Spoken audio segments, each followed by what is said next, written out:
Жаңы антирекорд. Бүгүн 12-июлга карата Кыргызстанда дагы 719 адамдын анализинен коронавирус инфекциясы аныкталды. Бул тууралуу республикалык ыкчам штаб билдирди.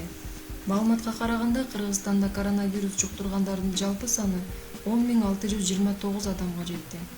Жаңы катталган бейтаптар: Бишкек шаарында 500 адам, Чүй облусунда 96, Ош облусунда 20, Ош шаарында 37, Жалал Абад облусунда 10, Баткен облусунда 34, Нарын облусунда 1, Ысык Көл облусунда 15, Талас облусунда 6 адам.